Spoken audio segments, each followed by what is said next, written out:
queridos amigos, nós vamos meditar a Sagrada Eucaristia nas Sagradas Escrituras. Os 4 evangelhos, Mateus, Marcos, Lucas e João, apresentam para nós o reino de Deus como um banquete. Jesus fez muitas referências ao banquete da vida. E ele, no convívio com as pessoas, mostrou o seu desejo de que ninguém passasse fome. Tanto assim que quando nos ensinou a rezar o Pai Nosso, ele nos ensinou a pedir: o pão nosso de cada dia nos dai hoje. Os 4 evangelhos mostram para nós a multiplicação dos pães, o milagre da partilha. Jesus sacia a fome do corpo das pessoas. Mas depois de saciar no corpo, Jesus fala de um alimento sublime, o pão do céu. Na última ceia, enquanto Jesus ceava com seus discípulos, ele disse, segundo o relato de Lucas, no capítulo 22, tenho desejado ardentemente comer esta ceia convosco. E aí tomou o cálice e o pão, elevou os olhos ao céu, agradeceu, depois distribuiu o pão, dizendo: tomai todos e comei. Isto é o meu corpo que será entregue por vós.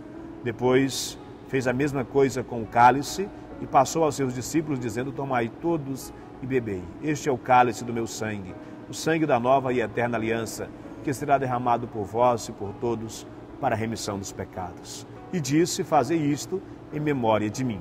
A partir desse momento, a gente vai acompanhar, depois da ressurreição, as primeiras comunidades celebrando a Eucaristia.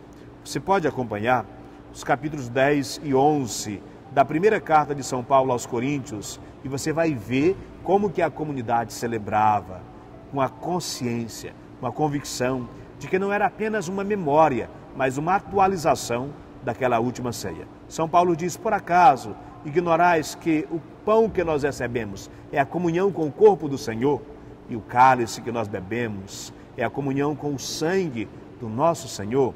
Desde aquele tempo até hoje, a igreja celebra esse memorial atual da Eucaristia que Jesus instituiu para celebrarmos a sua presença. Foi uma forma de ele perpetuar a sua presença no nosso meio. Eucaristia significa ação de graças. É a comunidade agradecida que acolhe o Senhor na palavra e acolhe o Senhor no pão e no vinho consagrados.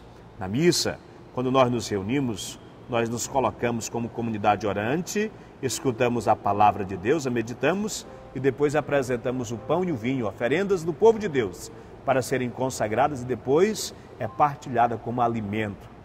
Essa é a nossa fé. Em todos os momentos não existe nenhum sequer sem que uma Eucaristia esteja sendo celebrada em alguma parte do mundo. Queria explicar para você uns ritos, se muito rapidamente, que nós celebramos na missa. Depois de escutar a palavra, depois de meditar, depois da profissão de fé, depois dos pedidos, a igreja então apresenta no altar do Senhor a oferenda.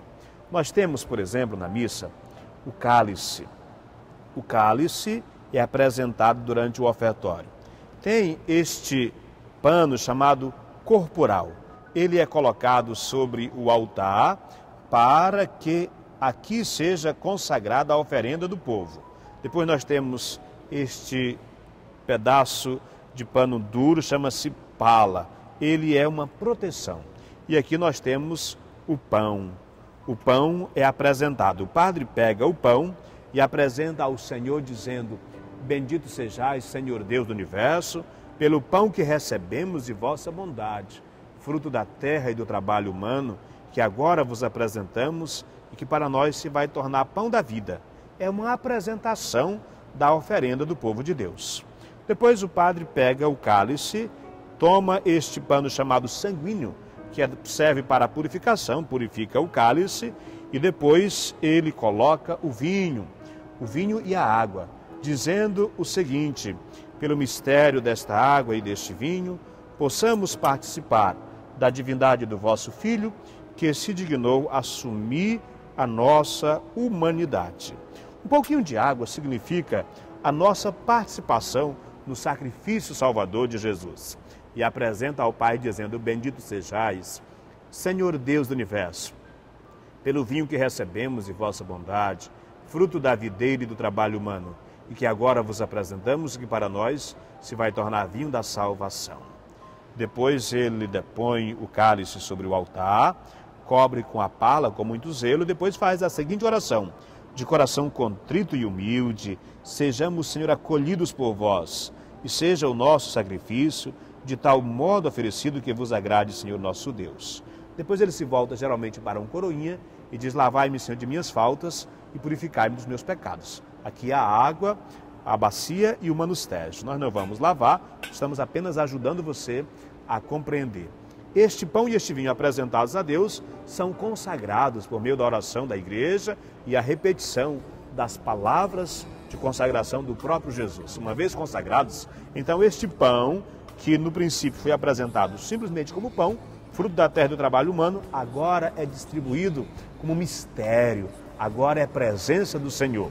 Diante dele nós nos prostramos e quando nós acolhemos, nós tomamos consciência de que nós somos sacrários de Deus. Antes de receber, porém, nós rezamos: Senhor, eu não sou digno de que entres em minha casa, mas dize uma palavra e eu serei salvo. Nós estamos ajudando você a compreender o mistério da Eucaristia. Uma vez comungando, recebendo o corpo e o sangue do Senhor, nunca mais você vai querer se afastar deste dom. Quem comer deste pão e quem beber deste vinho, disse Jesus, viverá eternamente. Jesus, fonte de misericórdia que jorra do templo. Jesus, o Filho da Rainha. Jesus, rosto divino do homem. Jesus.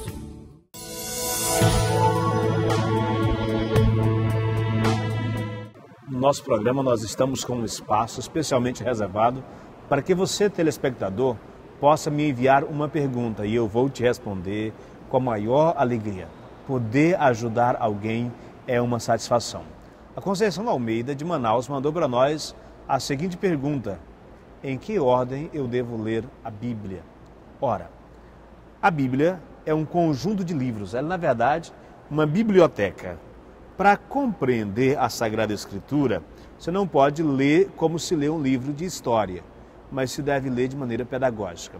Eu te oriento a começar lendo o Novo Testamento. Começa pelos Evangelhos, a história de Jesus, porque os 46 livros do Antigo Testamento são relatos, primeiramente da criação, depois a lei, os livros históricos, os livros sapienciais, mas todos fazendo referências a uma promessa que Deus fez. Essa promessa, ela vai se realizar em Jesus de Nazaré. Te oriento então a começar lendo os 4 evangelhos: Mateus, Marcos, Lucas e João. Ao final da leitura destes 4 livros, você terá já uma noção desse homem que mudou a história da humanidade. Depois, você passa na sequência para o livro dos Atos dos Apóstolos, ao testemunho da comunidade. Vai lendo e vai vendo como que eles foram interpretando os ensinamentos de Jesus. Depois continua, lê as cartas de São Paulo e as cartas dos apóstolos Tiago, São João e Apocalipse.